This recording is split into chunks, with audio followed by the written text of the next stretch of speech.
It's time to catch up with the Workspace Rundown, where we bring you the biggest news and updates for Google Workspace, all in about 5 minutes. I'm your host today, Ben, and I'm joined by my co-host and head of work transformation, Mike. So first off, welcome back after a long summer break. While our team was enjoying some rest and relaxation, Google's team has been busy rolling out some exciting new features. So let's check out all of the new tools and improvements that Google Workspace has rolled out over the last month. Mike, why don't you get us started today? Let's start the clock. Excellent. And I know we do have a lot. We will definitely be over the 5-minute mark. I'm sure of that. But we'll start with, let's start with a new Google Meet feature that's perfect for power tripping Karens across the globe.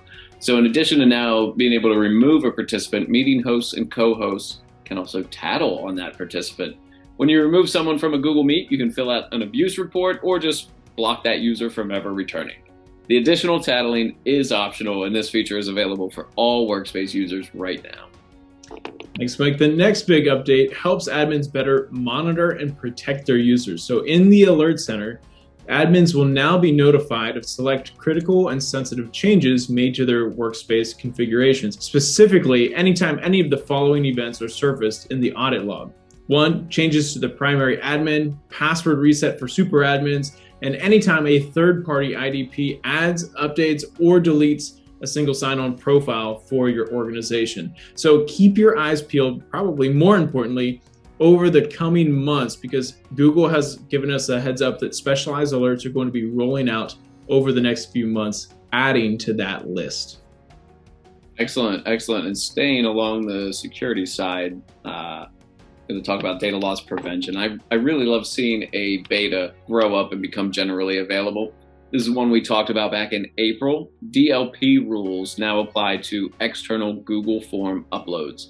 This is fixing a known issue with forms in DLP. Previously, if you had DLP enabled, your users could not respond to a Google form question, which required a file upload if it came from outside your organization.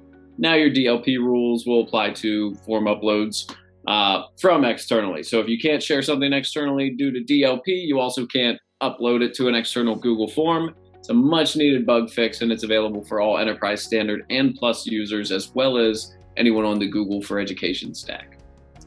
And as we think about those betas growing up, we have one that is still in their adolescence.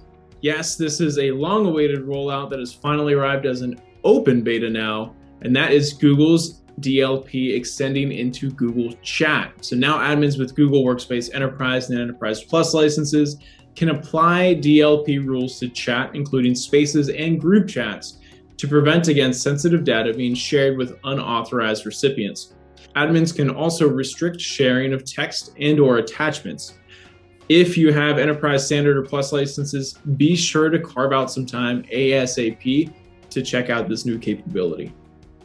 Excellent. And I got another one. I talked about appointment schedules a little while ago, and I've got another update on that front. Sharing your booking page is now easier than ever, and you can check this one out live. Open Calendar, click on one of your appointment schedule slots, and now you see the nice standard share button. This button takes you to a wonderful world of shortened links and HTML to embed your booking page directly into your website. You have the option of inline embedding or having it function as a button with a pop-up. Calendly, we hardly knew ye. In the words of Billy Joel, Mike, it's a matter of trust. Rules for your drive sharing. Trust rules for your drive sharing. Okay, no, he didn't actually say that, but the fact remains that trust rules are now available as an open beta, which, when enabled, will replace your organization's drive sharing options. The goal being to provide more flexible and granular sharing options. So rather than the broad strokes previously available in admin sharing options in your admin console, it's important to note that whenever you enable trust rules, all of your previously configured sharing options will automatically be applied as trust rules by default. From there, you can go ahead and customize your organization's rules to your heart's desire. Excellent. I've got one that's a little less of a big deal in my opinion, but if you're a Miro user, this one's huge for you. You can now launch into a Miro board on Google Meet. If you're not a Miro user, you can still do this using Jamboard and the whiteboarding feature in Google Meet. So really, only if you're a Miro user. Tune into that one. Whoa, big update.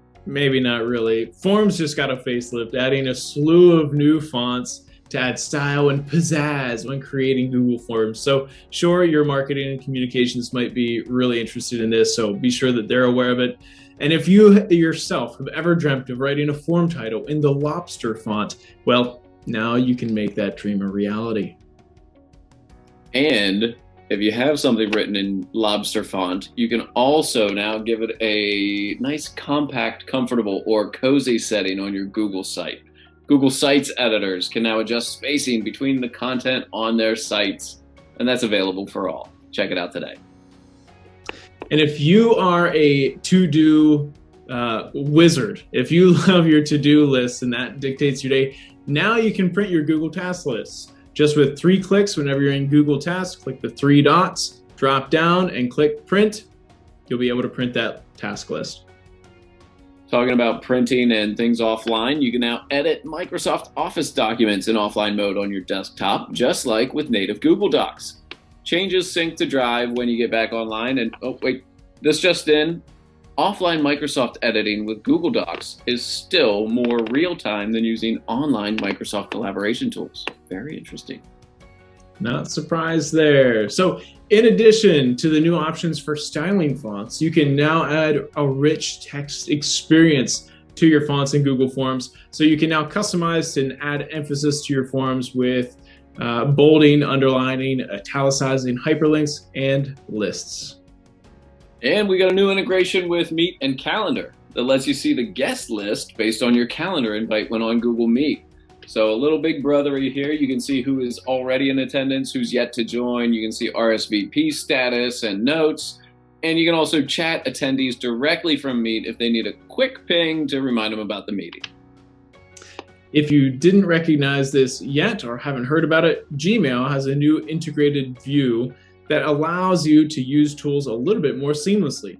This is now being rolled out to segments of Gmail users as of June 28th, so it may already have hit your inbox. The layout, as I mentioned, makes it easier to move between key apps, but of course, if you prefer to avoid change in your life, an opt-out is available in your Gmail settings. Excellent. Here's another update that only makes the list because it's a slow news cycle, but now there's more flexibility for the investigation tool. In addition to a Google Sheet export, you can also download log event data from the tool to a .csv file. Again, nothing earth-shattering, but it's helpful all the same. So here's a cool one, and one that I have used for many of my meetings already. You can now convert Google Meet meetings into a picture format. So in other words, you'll see your meeting floating around the screen wherever you drag it, while you're able to work on another tab or window. So this is only available for the Chrome browser and up to 4 meeting attendees max. So for the small meetings, you can multitask and communicate a little bit more smoothly. Very cool. And you should be using Chrome browser just for the security of it. And I'm not speaking about security and encryption. If you're using client-side encryption, you can now extend that to all of your users who still prefer that early 2000s feel of working on desktops. And this is available using Drive for Desktop. So admins rejoice. Your highest risk users are now just a bit more secure. And if you've ever needed to share contact info, Google Contacts now includes a unique link in your Google Contact profile that allows users to easily share their full contact details simply by sharing that link. Continuing with the recent string of updates to Spaces we've seen recently, Space managers can now change access to both new and existing spaces, making them either restricted or discoverable for specific users and audiences. What's that? This just in, Space managers is a highly misleading job title. Admins with enterprise licenses can now trigger on-demand syncs between Apple DEP and Google MDM, mobile device management, for company and iOS devices. Of course, these syncs happen automatically every few hours, but now Google has given the admins the power to sync at will. Excellent. We have the power. And Google's also boosting some numbers across the board, in my opinion. Google's changing how they calculate active users in chat. So ideally producing more accurate reporting by detecting a user's reading and sending actions. So if you've been tracking active chat users, I bet you'll likely see a boost in those numbers coming in the near future. Admins can now also allow users to delegate access to Bigquery when those users are using connected sheets. This enables end users with access to be able to refresh and edit analyses when needed. So this one is only for those with enterprise licenses. I've got a good one for all Workspace admins, and this is some good news across the board. You can now control access to experimental apps in Workspace. So this is perfect if you don't want to share your users' core data with emerging and experimental apps in Workspace. Just turn it off. Do you love the communication capabilities of Spaces in Google Chat, but have a team larger than 400 users? Well, as of July 18th, Google has expanded Spaces to accommodate up to 8,000 members. So chat away and, I don't know, maybe save a couple bucks by consolidating Slack messaging into Google Chat Spaces. Not a bad idea. Not a bad idea at all. And I think this is the last one. Let's end on one of the latest updates, just rolling out this week to rapid release domains. And most users, you're not going to see this until mid to late August. Docs is adding edit notifications, which you can configure on a per document basis. So you can set notifications for comments and edits to stay on top of high priority content creation. To me, it seems like a cool idea, and I'm looking forward to testing this one out over the next few weeks to really see how it shakes out and how it can sort of streamline workflows for us. Before we wrap up the rundown, though, Ben, I did want to be sure to mention one last thing. MediaAgility has a special offer for our viewers of the rundown. Our Workspace team is offering complimentary security reviews to help you get your organization aligned to Workspace security best practices. Stay proactive and ensure your security posture is protecting users and your data as best as it can. If this makes sense for you, simply fill out the form below and we'll be sure to be in touch. Awesome, man. That's it for the Workspace Rundown today. We'll catch you in 2 weeks. If you haven't subscribed, sign up below or be left working harder rather than smarter. If you're looking to take your business to the next level with Workspace, GCP, or Looker, please contact us directly. I know we can help. So until next time, I'm Ben. I'm Mike. Here's to working smarter, safer, and getting the most out of your investment in Google Workspace.